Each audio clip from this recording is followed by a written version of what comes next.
Кольцо на гвозде, шарф в рукаве и перчатки в карманах шепчут: подожди до утра, до утра.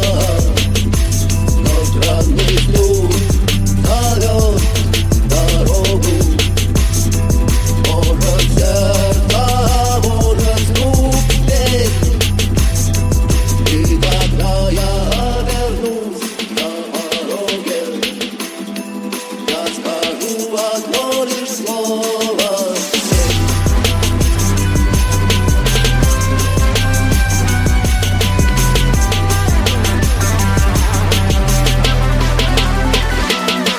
и опять на вокзал, и опять к поездам, и опять проводник выдаст белье и чай.